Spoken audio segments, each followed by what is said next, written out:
Hey guys, welcome again to the Creativity and Consciousness podcast. Today I present an interview with Laurence Caruana.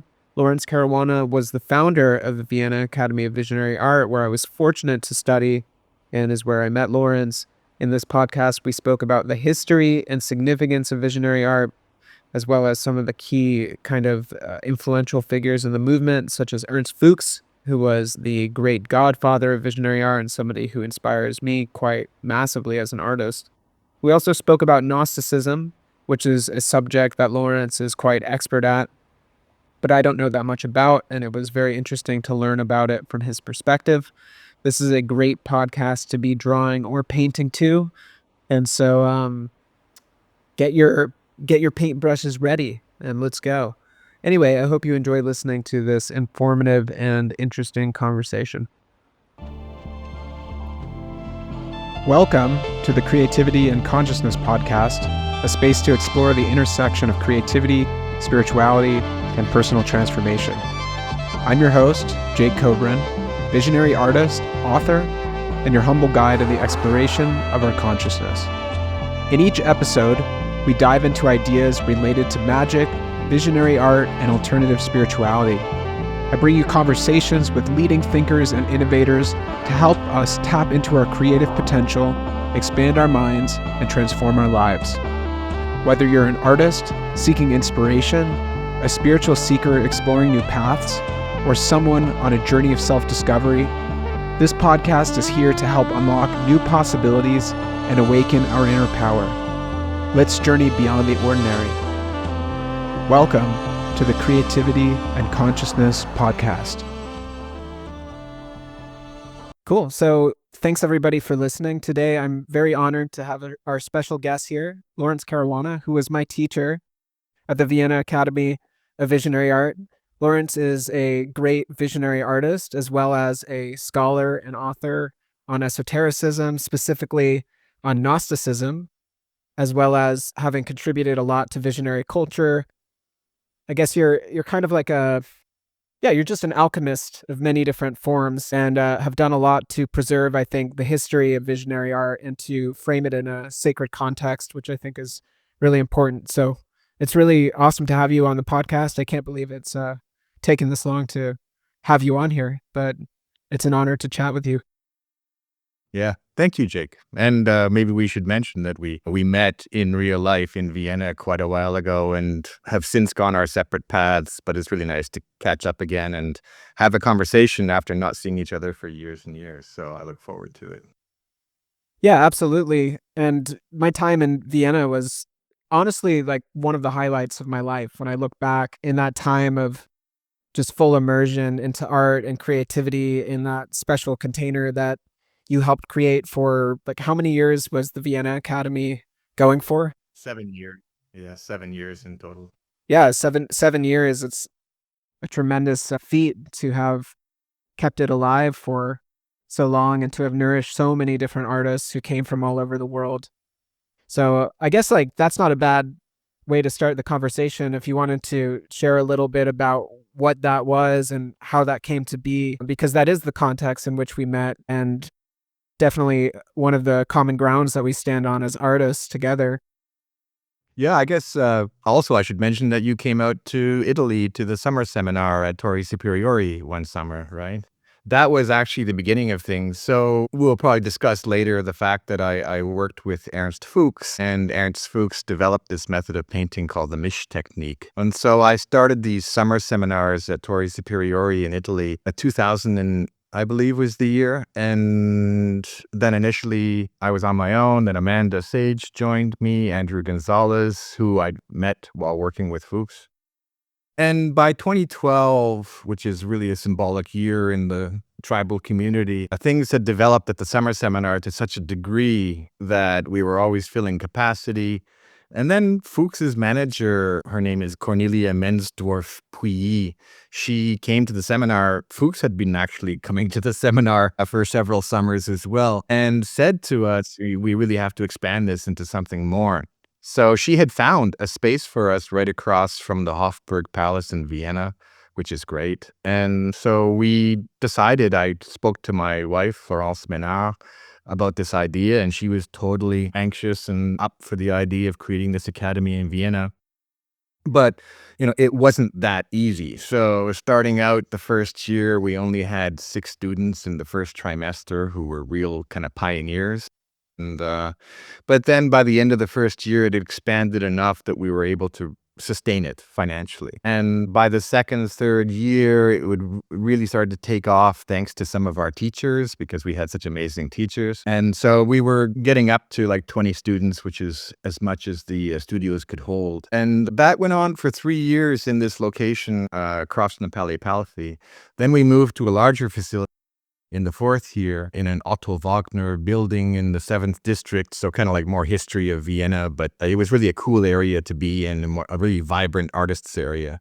And we expanded across 3 floors. We had a cultural space. We had extra studios. And so it really became this vibrant center of creativity internationally because we were pulling in so many international students, and then locally because we were right in the center of the scene in Vienna, which is really interesting. And I have to say that looking back now, so many interesting pieces fell into place. One example being that I had worked with Ernst Fuchs in the year 2000, and then we went our separate ways. But as it turned out, being called back to Vienna in the year 2013, that's when we opened the academy, he passed away 2 years later. So I actually spent the last 2 years of his life, getting to know him again and spending time with him, and he would come out to the academy. And so it was really nice to, go from being his apprentice to being a kind of a colleague or a successor of a lot of his activities. And then, I look back now because with the year 2020, COVID came, and it was an international school, and obviously no one could travel in the year 2020 once COVID came. We were paying a lot of money in rent, and so we realized it just couldn't survive that period, so we had to close it down. So it had that 7-year existence, and it really evolved year after year. And now I look back at it as like, wow, the teachers we had and the students that we had, it was really a special place for the time that it was there. It was really an opportunity for this transmission to happen from teacher to student, right? Where I think that's really important in visionary art somehow, that we respect the idea of transmission, of vision and technique and things like this. And so it just became that space where transmission could happen. And I don't take, all responsibility and Florence, my wife, also deserves a lot of credit for managing with me. But the teachers were fantastic. Yeah, that each one of them just gave what they had in terms of their technique, their vision, and just shared it one-on-one with the students. Yeah. And so it was a great thing to happen during the time that it did. We then had the option of going online during the pandemic, and we did do a few workshops online, but honestly, that wasn't my kind of way that I wanted to teach painting. So I kind of withdrew from teaching at that point. And after having taught since 2000 and let's say 11 years, I thought that was enough in my lifetime of being a teacher, that I'm happy to kind of move on to other things in the visionary art community. But the Torre Superiore workshop is still ongoing, right? And are you still teaching with that? Yeah, actually, I did teach last summer along with Florence Menard, my wife, and Stefan Luke. Yeah, she's come a long way with her art. I think when I met her, she was just starting out. Yeah, and so it was symbolic in a way because Stefan was a student at the academy who was very talented and who was supposed to teach 2020 summer seminar with Amanda Sage, like co-teach. And of course, COVID came, so that So we always had that in the back of our minds that we have to bring back Stefan. And Florence was also really has improved tremendously as a painter in the last 10 years since the academy. And so she wanted to get into teaching. So I said, okay, I'll be there with the two of you for that seminar. But I kind of announced during that seminar, it's the last time I'm going to be teaching a summer seminar. So the seminar itself is ongoing, or to be more specific, we're switching to a fall and a spring seminar because it kind of gets too hot in summer. So we have our spring seminar lined up for 2025 with Daniel Morante, and we're still figuring out the fall seminar, but it's an ongoing thing. Check our website at academyofvisionaryart.com. And during this next week, we're going to be loading up the new website for the spring seminar. Great. Yeah, I'd really recommend anybody that's listening to attend that. It's an incredible experience at this kind of medieval eco village in Italy. And yeah, Yeah, it's a special it's occasion. really Yeah, special. yeah. So I'd love to, if you could fill us in a little bit about who Ernst Fuchs was, because some of our listeners might not be familiar with him. Obviously, to me, he's one of the most influential artists in my life and was one of the great godfathers of visionary art. And also, he was an esotericist as well. So his work, he was somebody who had truly mystical experiences and a depth of knowledge and sophistication of understanding of esoteric subjects, and then sought to portray that in his work, which at the time was quite, I mean, he was one of the first artists, really, I feel like, to do that in his particular psychedelic way. But if you could just fill us in a little bit about who he was and who he was to you, as well as in the grand history of visionary art. Exactly. I mean, I studied painting in Vienna in the year 1987 on my own, and that's when I discovered his work. So you can imagine before the age of the internet, and it blew me away to see his work. His home was like a private museum at that time, so by appointment, you could go in and see the paintings, and I was like, this master still exists in the 20th century with perfect old master's technique, but also this vision that was incredible. Um, Talking about him, he is Viennese, born in Vienna, 1930, half Jewish, half Catholic. Like his mother was Catholic, father Jewish. Imagine at the age of like the Nazis invaded Austria in 1938 with the Anschluss. So he was 8 years old, basically, and suffered through the Second World War, being ein Halbjude, half Jew, so possibly being persecuted, and was sent to a special school for Mischlinge, mixed race children, almost shipped off to Auschwitz, but his mother divorced his father. His father escaped from Austria. And so he survived the war, 45, 15 years of age. He entered into the Vienna Academy of Fine Arts, which is very young, and then met these other artists who eventually formed the Vienna School of Fantastic Realism, like Arik Brauer, Rudolf Hausner, and so on. And so now in the post-war period, they were painting in the manner of Bosch and Bruegel, while most of the artists were like throwing paint at the canvas and, smearing blood and things like that, kind of to purge Austria of its sins from the Second World War. But he went off to Paris for 12 years, continued to paint in a very fine way, met Dali, and Dali became a kind of protector for him, a good friend. And eventually, by the early 60s, he went back to Vienna and got involved in a controversy. He created 3 large paintings for a church, which had Jewish symbols in these paintings, like Stars of David, for example.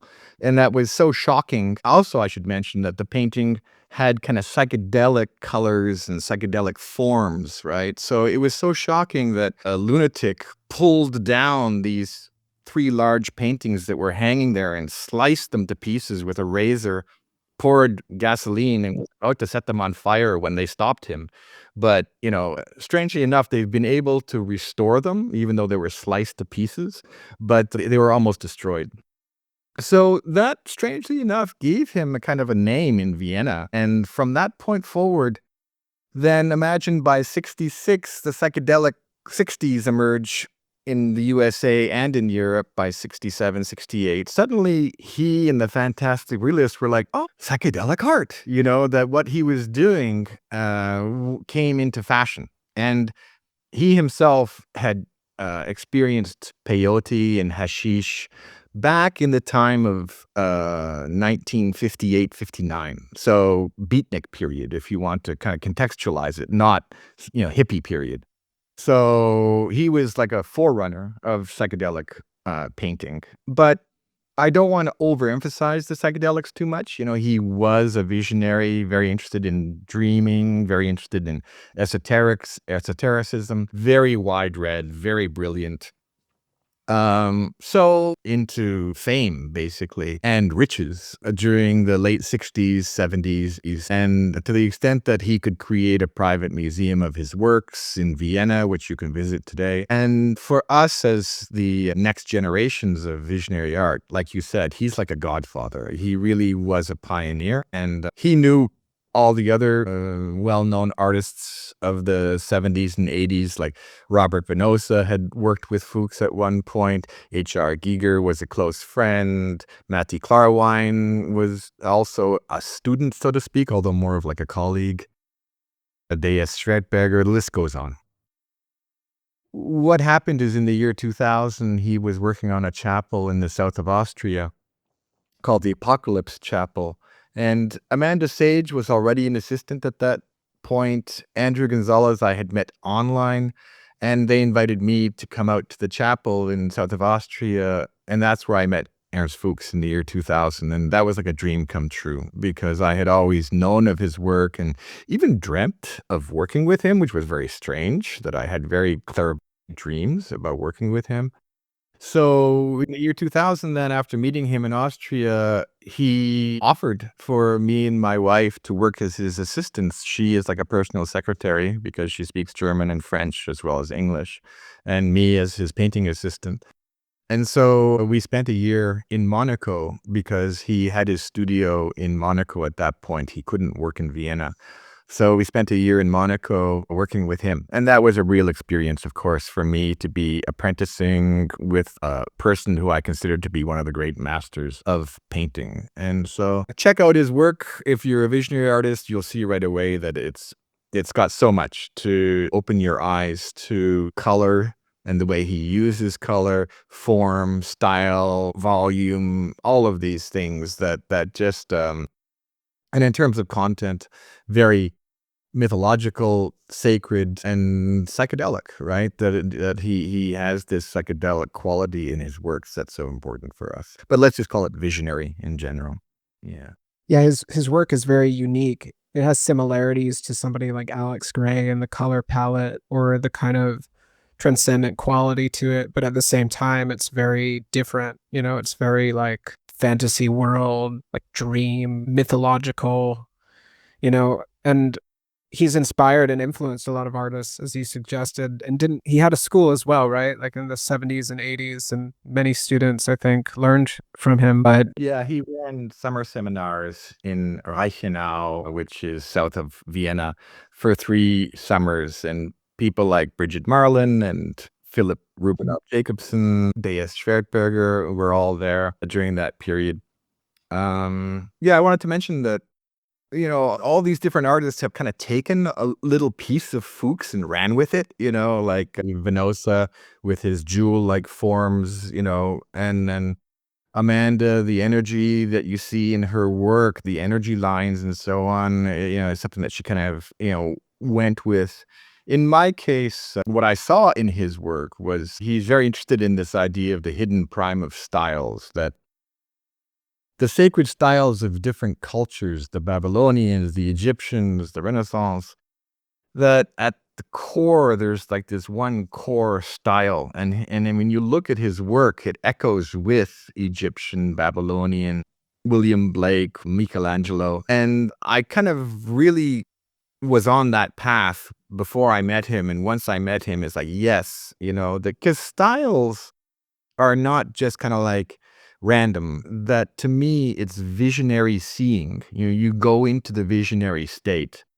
And as you go deeply into the visionary state, things become stylized. That the images that I've seen in any case, seem to echo back to certain distinct cultures, but it's not like it's historical, it's timeless, it's somehow archetypal.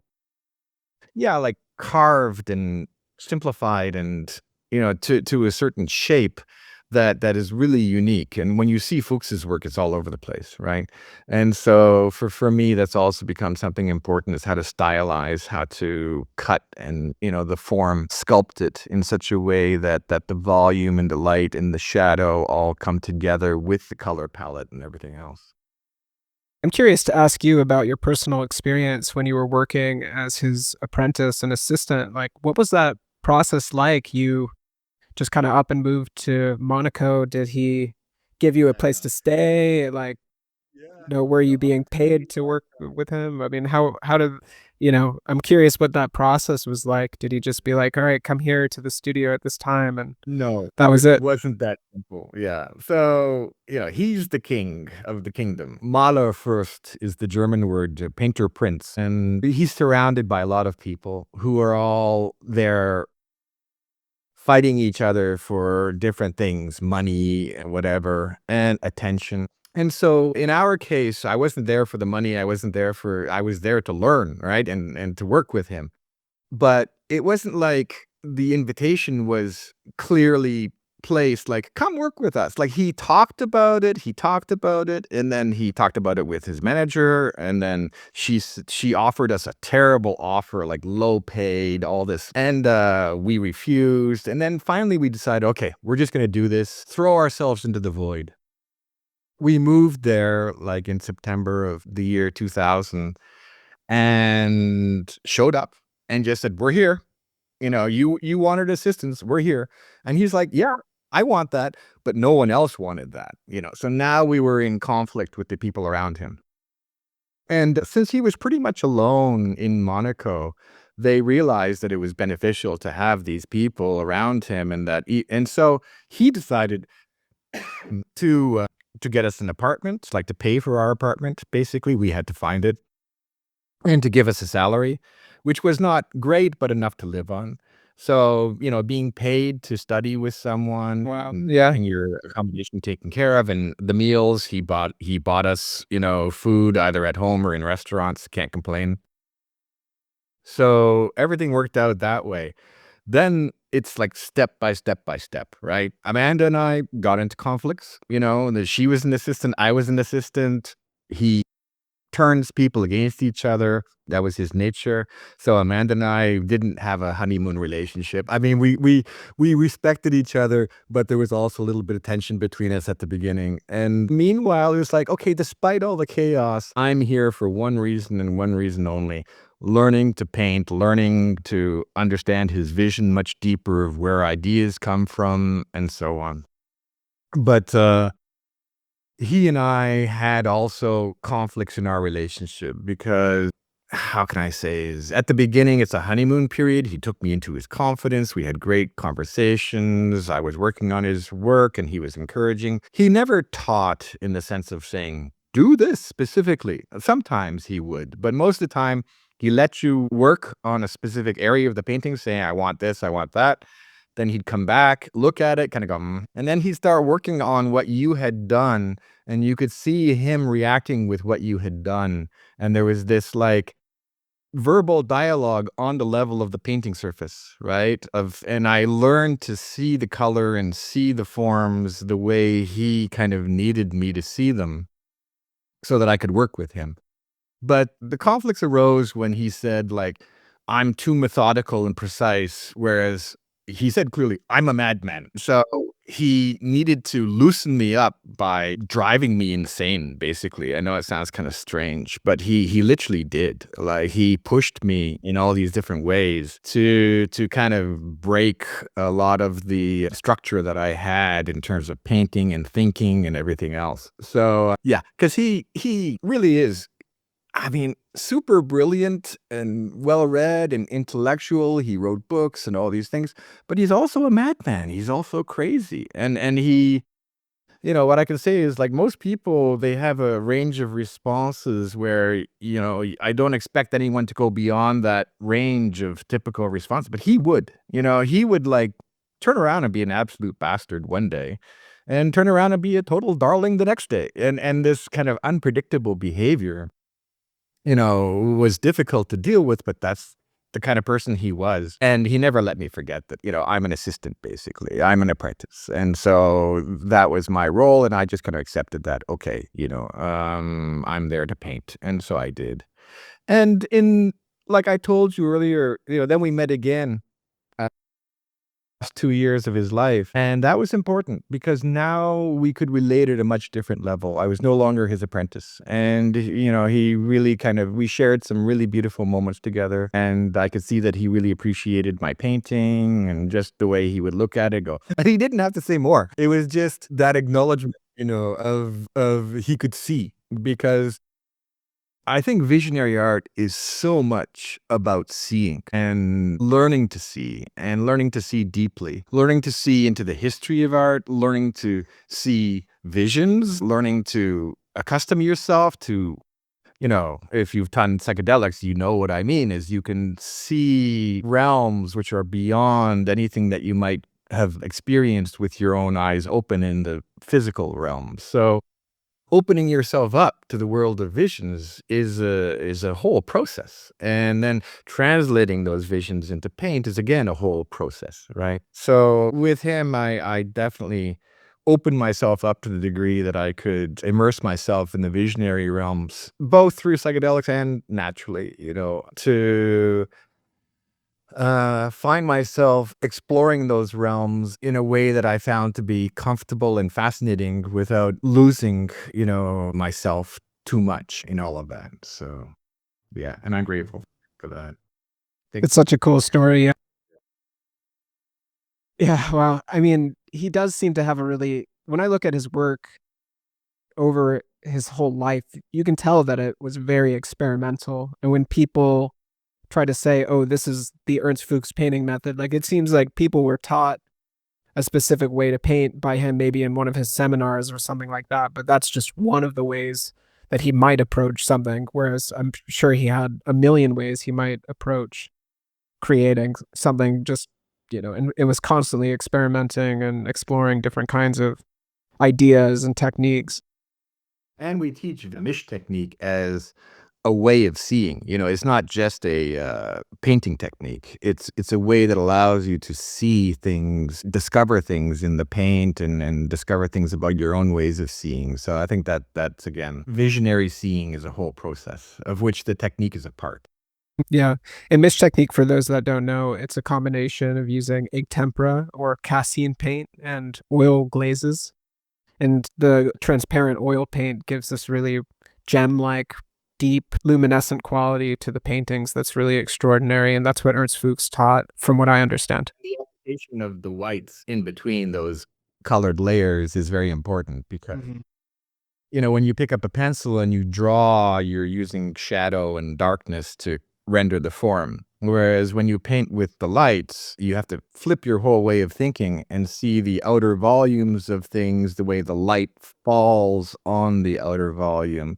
And it's fascinating to really think of things in terms of volume rather than shadow, right? And when I talked about sculpting the form, you're sculpting with light, basically, when you're rendering the whites. And that, to me, is like a whole new way of thinking about painting and drawing. That's really important. Yeah. And rumor has it some of Ernst Fuchs' paintings even glow in the dark because of like the layers of white. I mean, I don't know if that's true, but I've heard that. Yeah, I don't know about that either, but they glow for me. They glow for me in the light. Yeah, right. Yeah. Cool. Well, that's such a special story. Thanks for sharing that. I wanted to pivot a little bit. And well, first, I'd love to hear about your journey as an artist and what you're currently working on, as well as if you wanted to share just about your process as an artist and the work that you've created. Yeah, sure. So briefly stated, I'm born in Toronto, Maltese in background, and left Toronto at the age of 30. Had studied at the university there, philosophy, before I left. Also spent a year in Vienna, like I said, I gave up on everything I was doing in Toronto, which was theater and film, and said to myself, I want to focus on painting and writing in solitude. And it was kind of hard, to leave behind my hometown the people I knew, my circle of friends. I was kind of deeply entrenched in creating a culture in Toronto through theater and film and cabarets and things like this. But I left it all, ended up in Malta for a year and a half, tumultuous period of my life. And then Munich and then Paris because I met Florence, my wife, who's French. And then met Fuchs, moved to Monaco, back to Paris, then to Vienna. So I've had this itinerant existence going where my artistic path called me. And I think it's important to kind of be open to the signs that come your way. Dreams were super important for me for the first 30 years of my life. In other words, I had tried cannabis, in my 20s, but it didn't really do much for me in terms of aside from, hey, the music sounds interesting and it makes me laugh more. But when I was in Munich at the age of 33 on my own, I had an experience with hashish, but I don't know if it was the hashish or the point of life that I was in, the setting. It's always about set and setting, right? And so, but I definitely had a mystical experience of oneness at the age of 33. And that changed everything for me. Again, I have to emphasize that it was the year 1996. So there was no internet. I felt like an idiot. Everyone I spoke to was like, it's all one. We're all one. It's oneness. And they were like, what are you talking about? It was very hard to meet someone who had experienced oneness at that time. Once the internet kicked in around the year 2000, you could start to find those people online, right? Those other visionary artists or whoever who had gone there. And Andrew Gonzalez was, the first person I had confessed this to, and he was like, yes, I know what you mean. In a way, sharing the experience of oneness has been a process, right? I do it through my art. I do it through the activities like founding the seminars and the academy. A lot of what the seminars and the academy is about sitting in circles and recollecting our inherent oneness and getting back into that state. And so I think there's a really kind of mystical foundation to what I'm trying to do. And then over the course of time, especially when I was director of the academy, the revelations continue after that. So it's like, okay, I had my initial revelation, as I said, in Munich at the age of 33. And then over the next period of years, more revelations or epiphanies came my way. And I think what's very important for me is that a painting, there's the process of conception, creation, and consecration. So the conception is like the initial inspiration. It can be a vision, it can be whatever. The creation is a whole process in itself where you're really working to make that happen. And that can be done in visionary states as well. But the final step of the consecration is very, very important for me. And consecration means you experience the work in a state in which it reveals the presence of the divine. You enter through the image, which is what I've written in one of my books. You enter through the image and experience the divine directly. So I think what we're doing as artists today, visionary artists, is we're going back to the tradition of sacred art. And sacred art is what you had in ancient Egypt and in so many cultures. Whereas from the Renaissance onward, we've become more secular and humanist, which is okay. That's what we are in the West, right? But we need to marry that humanist tradition with the hieratic or sacred tradition in visionary art. And so my work has been going in that direction lately where I'm trying to move the humanist traditions, which is to say, the way figures were conceived during the Renaissance is very dynamic and moving, right? With the sacred traditions where you have symmetry and centeredness and so on. And so my work has been evolving a lot in the last 5 years or so because I'm bringing in all these humanist elements in the figures, right? Which I never did before. This is not a great example because it's not finished, but If you see those figures up at the top there, it's getting closer to the kind of thing I'm talking about. So this painting that you see behind me is my next big project now that the academy is over, which is to put together a chapel of paintings which are based on the core Gnostic myth. And so if you want, if we have the time, I don't know, we can talk about Gnosticism, but I would love to talk about Gnosticism. that I've been definitely evolving as a visionary artist in the sense of with each new visionary experience that comes my way, I allow that to influence my work. And at the same time, just in the same way that dreams brought me on a certain path to leave Toronto and come to Europe and then have my first psychedelic experience in Munich, now not dreams, psychedelics, and other practices as well is important to me, have been taking me further so that where I'll be in 3 years' time, I don't know. But I think that will be revealed to me. And so whatever material things I have, we have this beautiful farmhouse in the south of France, but I'm kind of willing to give that up to keep on moving in my life. And I'm not that attached to the material things. I'm more attached to the places that I go. Of course, I'm in collaboration with my wife and I have a son. And so we make these decisions together. I'm open to everything that will emerge in my life over the next few years. And some years ago, you wrote the Visionary Art Manifesto, and I'm curious if you could give us kind of, like when people ask what is visionary art, I feel that there are many different definitions of what that is, and it's sometimes hard to get clear on what exactly visionary art is. So I'm curious what visionary art is to you.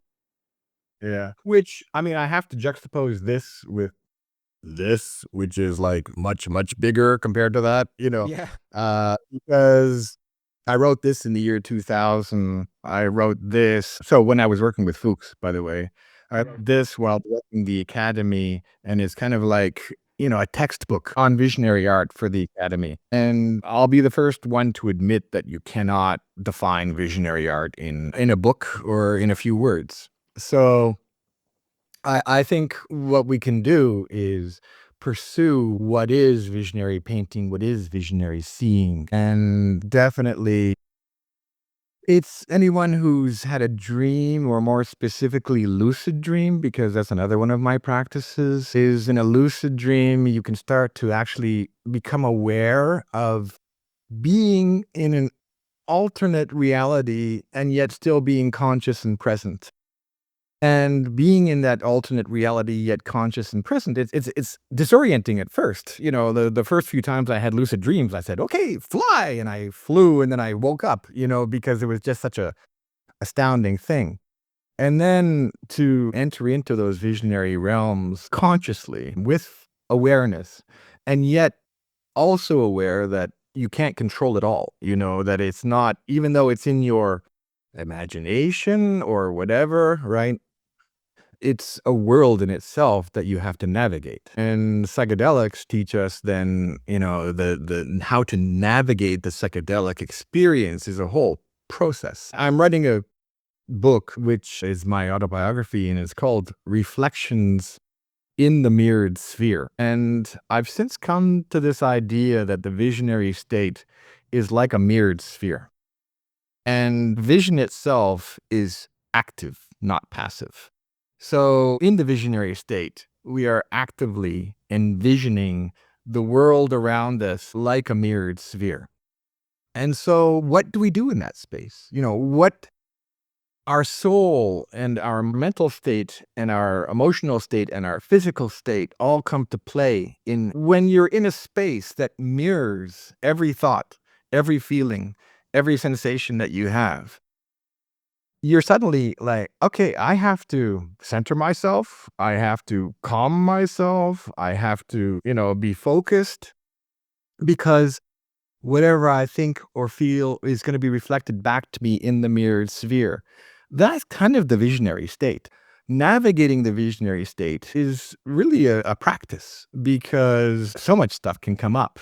during the visionary state, and dealing with what comes up from, you can call it the unconscious or the body or your emotional traumas from your past or whatever, right? But also having that intention that allows you to pass through so that hopefully by the end of that process, for me, every time I enter into the visionary state, it's with the intention of realizing my true divine nature. And so, hopefully by the end, I have achieved a kind of feeling of unity with the divine. Henosis was the Greek word, which is to say, to become one with the divine. So that's my ultimate intention in all of these journeys, right? The images that appear along the way, sometimes they're useful for visionary art, sometimes they're not. Sometimes they can be very bizarre and beyond anything I can translate into paint. Yeah. Sorry, I've kind of digressed. Where did we start with this? Oh, yeah. What is visionary art? Yeah. So in a way, it kind of describes my experience of what visionary art is. And having written the manifesto, which was just my attempt to kind of create a lineage at the time. I'm actually seriously thinking of writing the 2025 manifesto right now, which would allow me 25 years later to reflect on the huge changes that have emerged. Because, for example, in the first manifesto, I mostly talk about men, like Fuchs, Klarwein, Alex Gray, Robert Venosa. Whereas now the role of women in visionary art is huge. And also internationally, like the artists from India, from South America, like Peru. There's so many different. It's such an international movement, and it's changed and evolved so much also towards healing as one of the more fundamental components in visionary art, that I would need to definitely rewrite things in such a way that that first manifesto is definitely out of date. It's a period piece of what it was like in the year 2000. Have you observed changes in terms of the types of imagery or styles that have emerged over the years? Would you say that there's consistency in that? Yeah, interesting question. It's just become more diverse. What visionary art is has become more diverse. This is one reason why in sacred codes I talk about hieratic art, because hieratic art is very specifically with a central axis, a central point of focus. Sacred geometry maybe underlies a lot of that to gives you to unify the space into one point of focus and create harmony and unity in the whole. And a lot of visionary art has that, right? And the cliche is like, oh, there's a flower of life in the painting. But what visionary art kind of has done and continues to do is move beyond the structure of the sacred, the hieratic, into more dynamic forms. And that's where I say the humanist component comes in, where you have to move, in that space, in that sacred space, right? And move with feeling, move with human emotions, move with all these things. And so a lot of the work that's more dynamic in visionary art has that quality, right? It existed, from the beginning, but I think our sense of time and our sense of the way we experience the world is so, dynamic in the sense that everything has to, you're going to see that image flash by you on Instagram and it has to capture your attention. Are you going to meditate on it? Probably not, unless you buy a G clay, hang it on your wall, take the time to put it in front of you and really meditate on it, right? Because that's the purpose of these works, is for you to immerse yourself in the sacred. And the way you'll do that is by contemplating on the work of art. Now, I understand that, live painting emerged in the last 25 years, which wasn't really there. I mean, there were happenings, but what happens at festivals where painters are live painting, that's part of that dynamism and energy that I'm talking about, of trying to bring energy into the work, right? The moment and the energy of that moment and the experience that you're having into a piece of paint. But as every serious artist knows, if you took your live painting and hung it in a gallery, it wouldn't be that impressive. You kind of have to bring it back to your home and work on it in your studio and make it into a more serious work of art, because it's not going to all happen during the live painting process. I mean, maybe, you know. Unless you're Louis Tamani. Yeah, exactly. Yeah. You sell it at the festival. So there it goes. Yeah, exactly. Yeah, So we have lots of challenges ahead of us. I should mention that the other thing that's emerged in visionary art is the whole structure in which we sell and present the work, right? Is like there are galleries, but let's face it, we're all doing this, through the festival scene on our own, through the internet, right? That we've changed the way that we're presenting our work to the world. So, the modern visionary artist has to navigate all of that, like how to create and present their work to the world. So, yeah. yeah, which requires artists to do a lot of bullshit, to have to like make silly reels and things like that really have nothing to do with Yeah. the spirit of Well, the work yeah. sometimes. But yeah, it's interesting too because They have their own way of approaching that. yeah, I think yeah, I mean, I'm very grateful for social media because it presents such an opportunity to connect with people in a way that has never existed before and to, reach such a broad audience of people that can buy work directly from artists rather than having to go through some kind of intermediary. And I think that's an amazing opportunity, but also you're kind of combating against the algorithms that aren't always in the favor of contemplative, introverted artist types a lot of the time. Yeah, and it's just getting worse in the sense that the algorithms are becoming AI. And so now we're pitting ourselves against this hyper intelligence, basically, on trying to outsmart a hyper intelligence Yeah. through our actions. But we're artists. Maybe we'll succeed. Let's see. Yeah, or maybe it's going to I think there might be kind of like a pulling back from social media as social media changes, as it gets flooded with more and more AI content and things like that. I think people might just go back to just human connection, maybe like emailing each other photos of their work or something like that, or Yeah. I don't know, something that's a little bit more simple, maybe. No, during the time that we had the academy, we also had a cultural space. And in the cultural space, we had things like singing circles, where I was really encouraging the people leading the singing circles to not even use a microphone, so that you're just free of technology and you're in a space where you're sitting in a circle chanting together or humming together or alming together. And that becomes the genuine connection, the human genuine connection. And that'll become more precious to us as we go, because everything that's electronically mediated starts to absorb the electronic component more and more, right? And so I am in favor of, and then when it's you gazing at a painting, it's the same thing, that a painting is just you, your eyes, and the painting. So it's a direct experience. It's not mediated by the internet or whatever. And so I think I agree that we're going to value that much, much more as time goes on. Yeah. Yeah, and it seems to me also like what you were describing with visionary art initially is that it does have a sacred component to it. And I think that in the kind of classic visionary art, you do see that quite a lot. But that nowadays within contemporary visionary art culture, there's kind of this more secular visionary art style that's developed as kind of more abstract and just more based on energy and dynamism and the psychedelic experience itself, kind of removed from any kind of sacred iconography or any kind of mystical or religious themes. Well, yeah, styles change over time. I appreciate the work of Jake Amison and all of those guys, of course.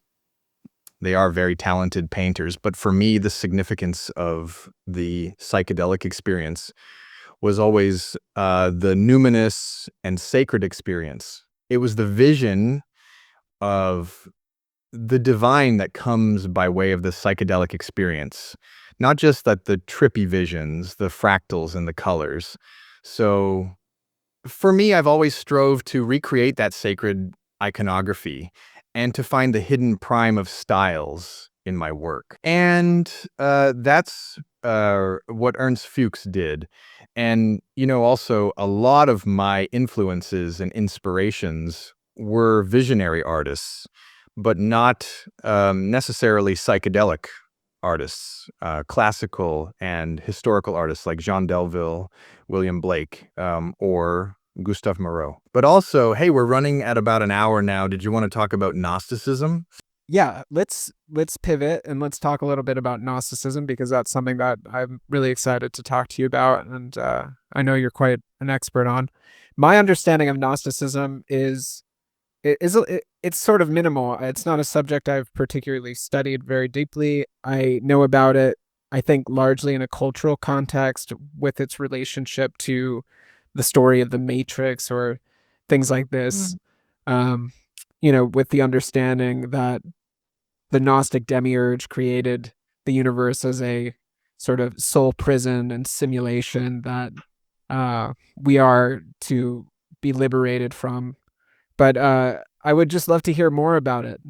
That's just loosely about all I know. So if you Sure. were willing to share more about what Gnosticism is, like what it is Mhm. historically as a tradition, as well as some of the mythology and philosophy behind it. Sure.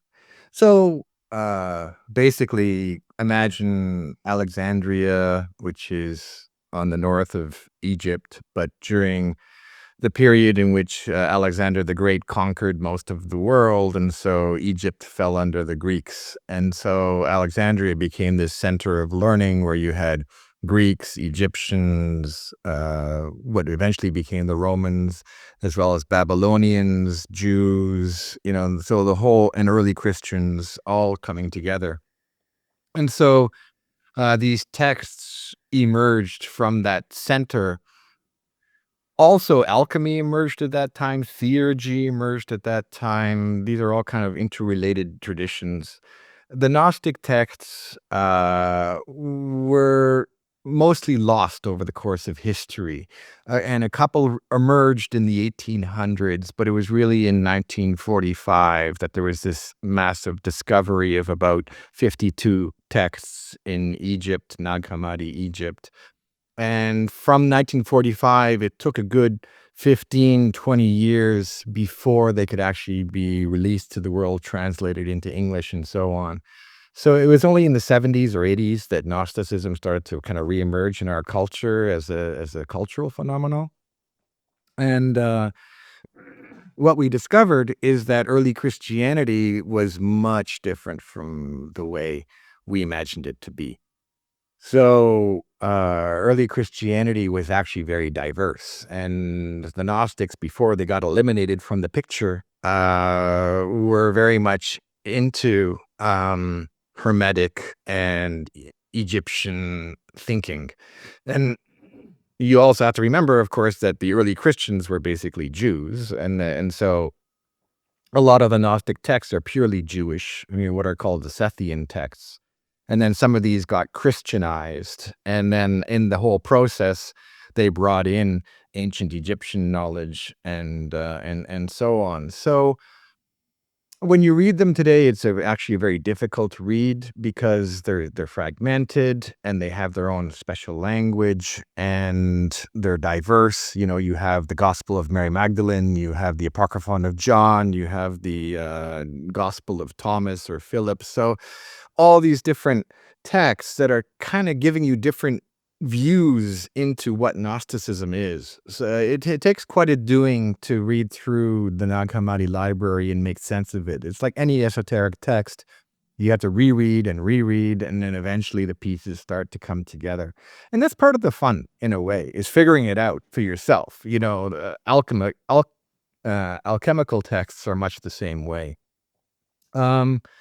So I mentioned earlier that I had this experience of oneness when I was in Munich at the age of 33.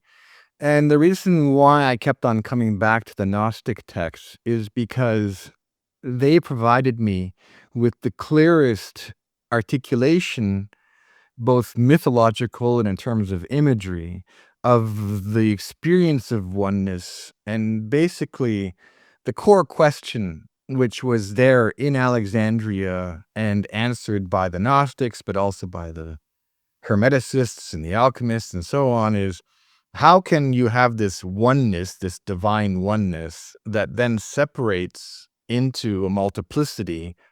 And how can this multiplicity come back to become one again?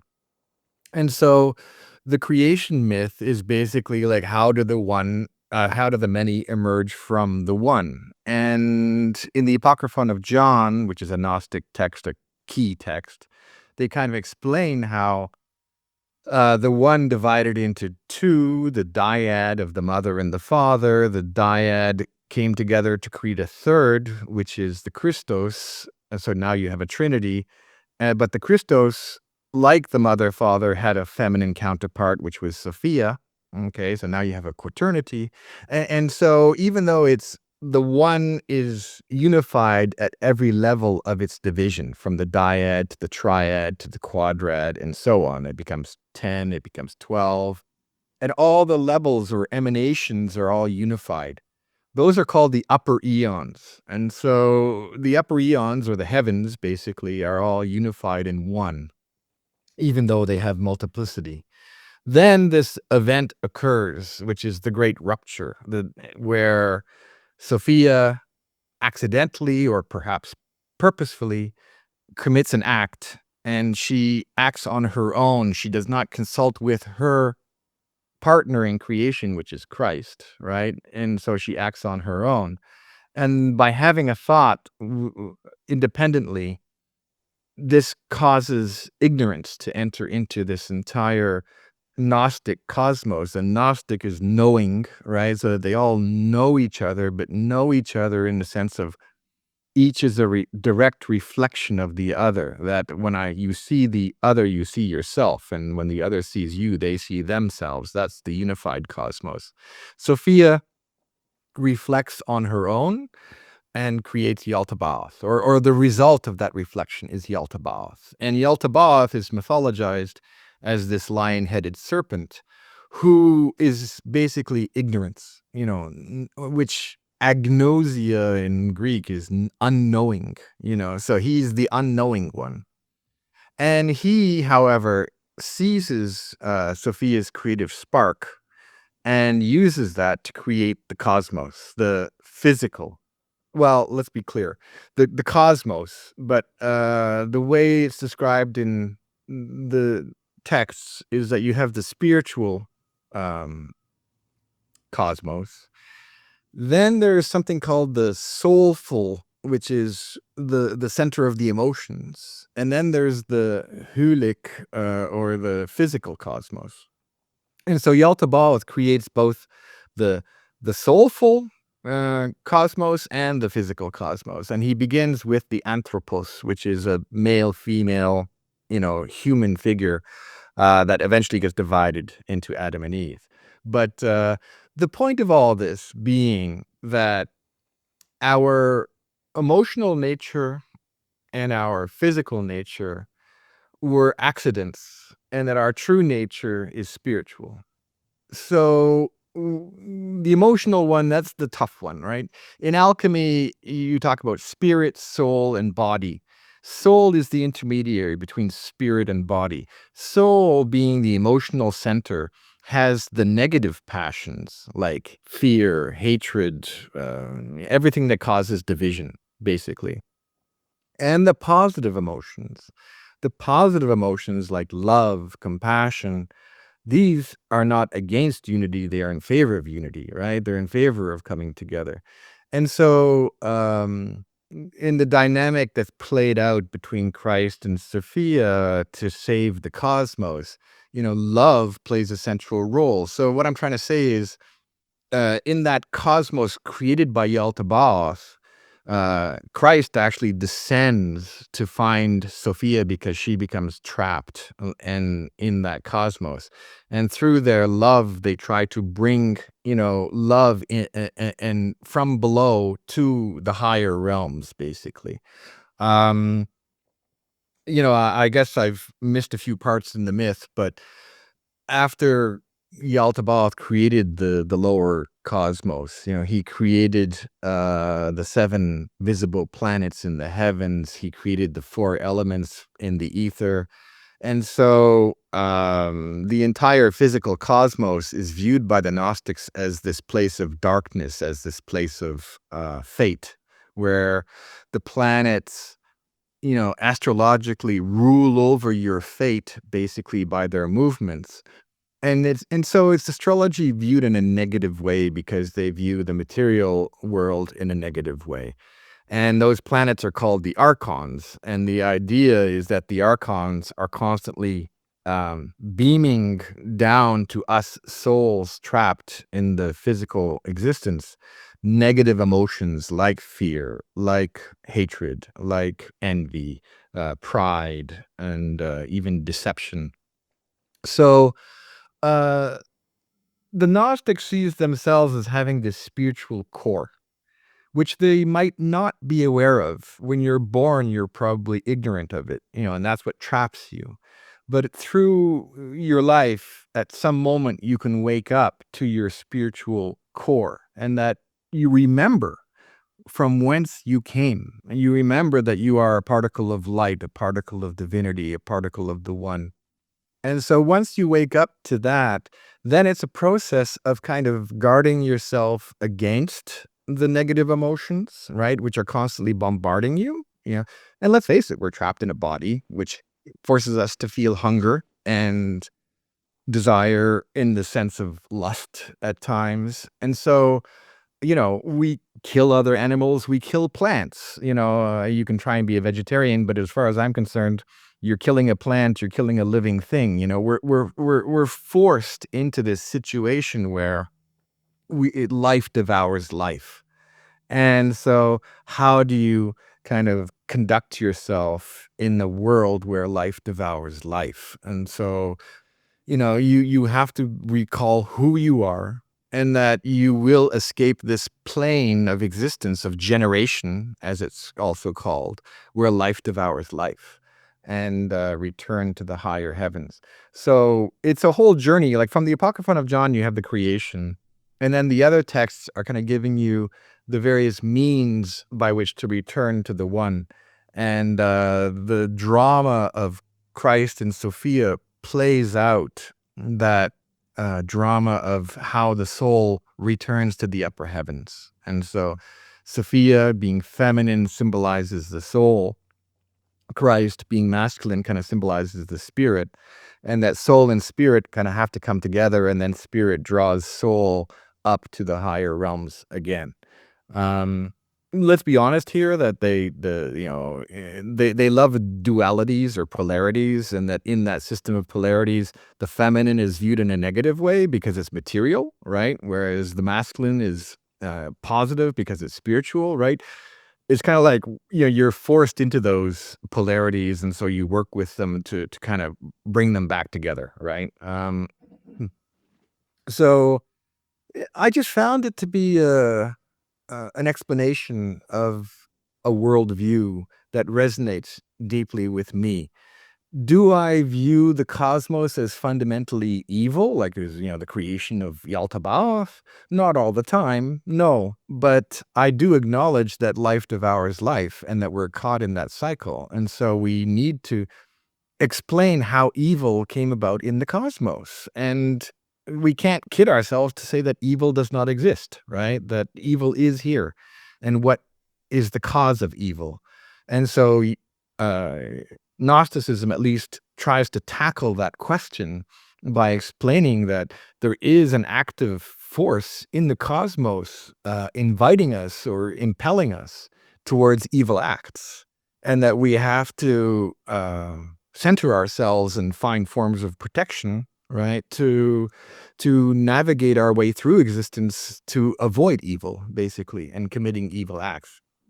So yeah, I find it to be a very interesting worldview, and I'm not going to say I'm exclusively a Gnostic. I'm very interested in Buddhism and Hinduism and ancient Egypt, and I investigate all of these traditions. But it is the one that, because it only emerged in our culture in the 1970s and 80s after the discovery in 1945, my background is a Catholic, a Christian, and I'm fascinated by the idea of bringing this alternative version of Christianity, which existed in the first century, back into our times. And I think it's a relevant thing to do right now, is to create this chapel of mine, which would explain the whole Gnostic myth, image by image, painting by painting, to help integrate or reintegrate Gnosticism into Christianity or into our culture. Because when you look at it, I say Christianity, but it's actually Judeo-Christianity with a lot of Egyptian, Babylonian.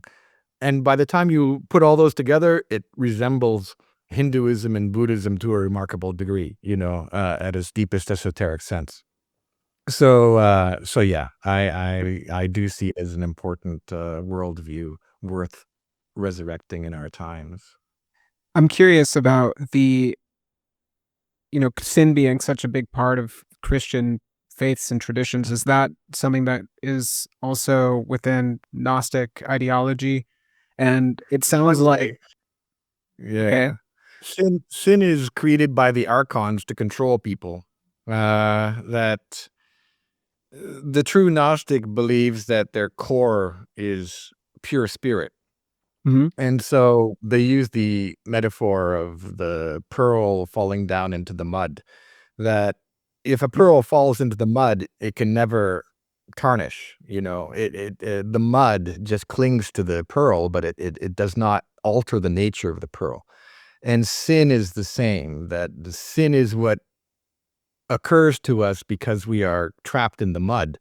But that's an illusion of the archons to control us, basically. You have sinned. And so shame, right? Shame, is that an emotion which unifies us or separates us, right? Does it cause division or union? I think shame causes division, right? You're pointing your finger at someone and saying that they have fallen out from unity. So the Gnostics actually turn a lot of Christianity on its head. Like when Adam and Eve fell by eating the fruit of the tree of knowledge at the beginning of time, they just turn that on its head and say, Adam and Eve did not sin. They ate from the tree of knowledge and they gained knowledge. And Christ appeared as an eagle on the tree and offered them the fruit of knowledge, with Sophia in Eve being the one to hand the fruit. So they turn a lot of Christianity on its head, but in a very creative way, by inverting that kind of imagery. Yeah. Yeah, it sounds similar to Buddhist ideology in a way where it's really just about ignorance, that you have a mistaken understanding of your true nature, and it's the realization and awareness of that true nature that purifies you back to your essential state, which is who you were all along. And that's quite Yeah. different from the kind of, I guess, modern versions of Christianity and original sin. Another fundamental point is that in traditional Christianity, Christ is a savior. In Gnosticism, he is a revealer, that his role is to reveal knowledge so that to save us from ignorance. And the Buddha, or most, great wisdom figures, are revealers. And so, in that sense, exactly, it parallels Buddhism. It's more about becoming aware of who you truly are in your essence. Yeah. Cool. I love that. And were there specific practices that they would do, or rituals or Yeah. things like that? Yeah, that's where it gets interesting, because I have to emphasize how diverse these texts are and how diverse Gnosticism. It wasn't like, the Christianity became this church where they had dogma, where everyone was doing the same thing, right? These were a bunch of different groups spread around who had their own practices. And so it could be, from what we read in the texts, they had baptism, they had visualizations, they had soul ascents. So, in other words, you would perform a series of rituals in such a way to visualize the process of leaving the body and the emotional body, which, as I said, are the creations of the Yaldabaoth and the archons. So, and ascending also through the cosmos, through the planetary spheres, right? So that you finally return to the upper eons. All of this is a visualization, which could be helped along with a ritual, right? In order to prepare you, basically, for the after death experience, because in the afterlife, i- so you are this spark which has entered into the physical cosmos, and you passed through all of the layers and emanations of the cosmos. Now you have to visualize the way back, and to visualize the way back is to leave the bodily envelope, leave the emotional envelope, and also in the cosmos pass through all of those spheres until you reach the upper heavens. And the upper heavens, the way they describe it in their text is so beautiful, because it's like it's a baptism. You are immersed in the watery light of the upper heavens. And for them, down below, it's a fiery darkness. And up above, it's a watery light. And so you pass from the fiery darkness to the watery light.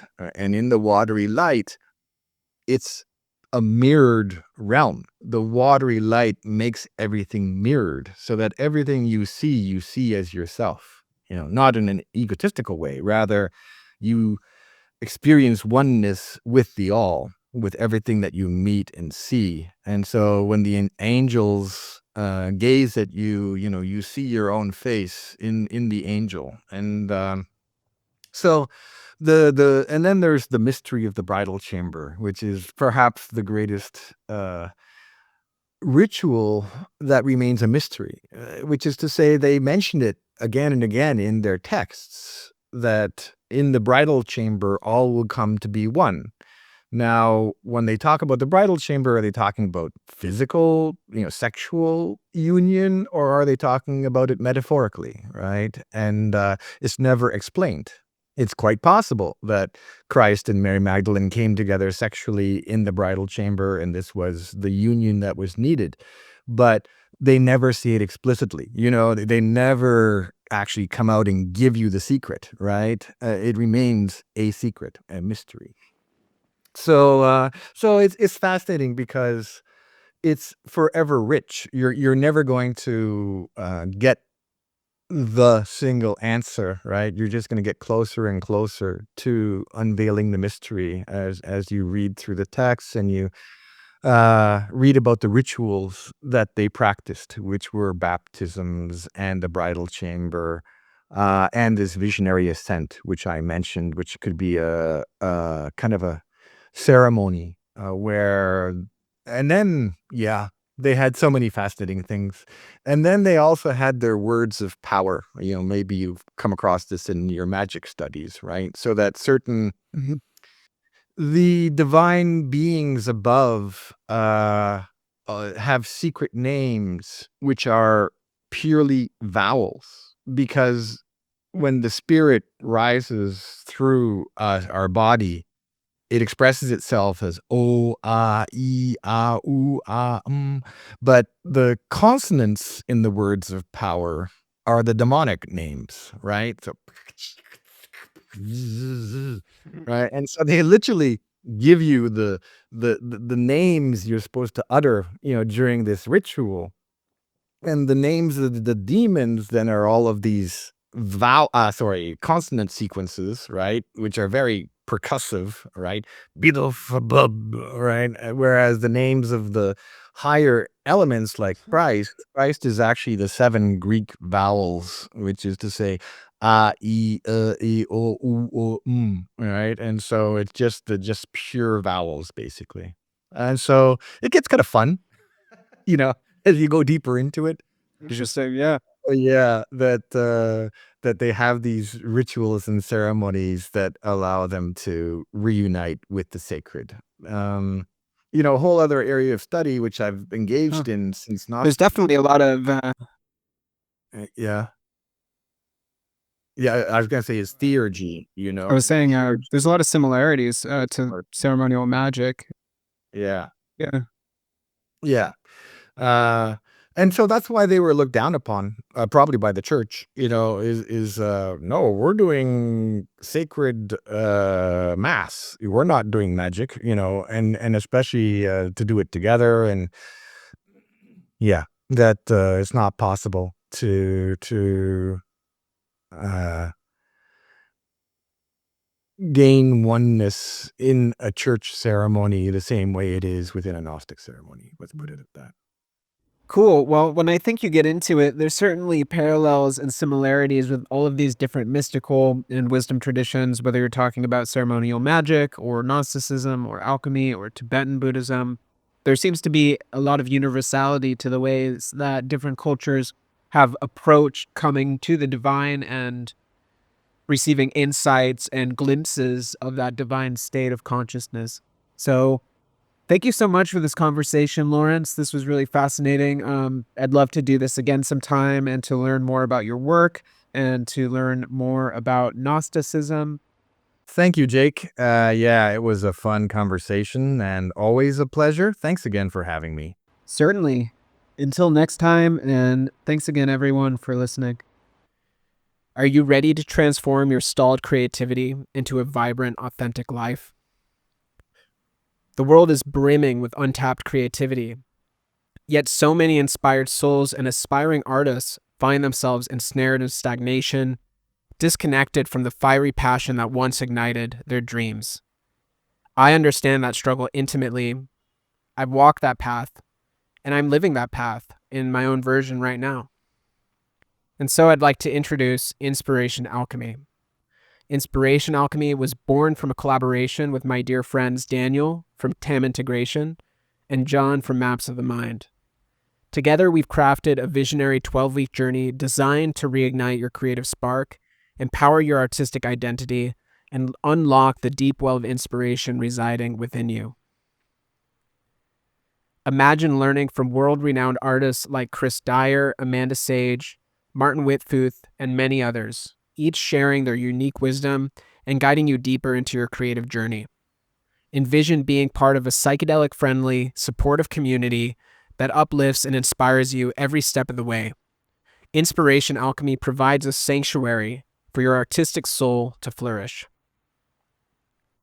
Break through and reclaim your artistic power. This is your opportunity to dissolve creative blocks, reclaim your artistic power, and connect with like-minded creatives who may become lifelong friends. Some of my students have formed such deep bonds that they've traveled across the globe to collaborate, turning shared passion into enduring relationships. This journey is about rediscovering who you truly are and why you are called to create. If you're ready to declare, "I am an artist," then Inspiration Alchemy is your gateway. Visit inspirationalchemy.com, and I will put the link in the show notes, and secure your spot today. We believe that every creative spirit deserves the chance to shine, which is why we offer scholarships and discounts for those with compelling stories, because your creativity matters. Also, if you're flush, you can also sponsor a scholarship, and we'd be very grateful if you wanted to. Don't let this moment pass. Embrace this transformative experience. Join the movement, reignite your passion, and help make the world a more beautiful place through your art. Let's embark on this visionary journey together. Sign up now at inspirationalchemy.com and awaken the alchemy of your inspiration. Discover more about Inspiration Alchemy and ignite your own creative resurgence. Let's build your artistic future, one morning page and one exercise at a time. Why join Inspiration Alchemy? Guidance from visionaries. Learn from acclaimed artists like Chris Dyer, Amanda Sage, and Martin Whitfuth. There are 12 master artists who will share their insights and inspire your creative journey. Supportive community. Become part of a psychedelic-friendly, encouraging community that nurtures your growth and celebrates your progress. Transformative practices. Engage in profound daily practices and weekly discussions designed to break through creative blocks and reignite your passion. Lifelong connections. Forge meaningful relationships with fellow creatives who inspire and support each other beyond the course.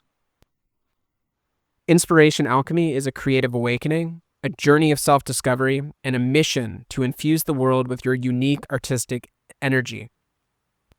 Your creativity has the power to transform not only your life, but also the lives of those around you. Visit inspirationalchemy.com right now to sign up and secure your spot. Like I said before, scholarships and discounted rates are available for those with compelling stories and for people who are genuinely in need. Reach out to us and let us help you embark on this transformative journey. Let's create something breathtaking together. So excited to see you there. I'm really excited about this course. I've been through my own journey recently, and I think doing the artist way again is going to be incredibly impactful for me. And so I really hope that you join the course. Feel free to contact me if you have any questions at all, and if you want to talk about it or receive more information. And like I said, I'll put the link to the website in the show notes here. Thanks again for listening, everybody, and sending you so much love. Thank you for tuning in to the podcast. I am the DFT Elf. Escaping into your dimension. New episodes of the Creativity and Consciousness podcast dropping feed. Make sure to subscribe so you never miss an episode. If you'd like to stay connected and join a like-minded community, hop in the Telegram group where we discuss the latest episodes and ideas they spark. Sending you instant love and gratitude for being part of this journey.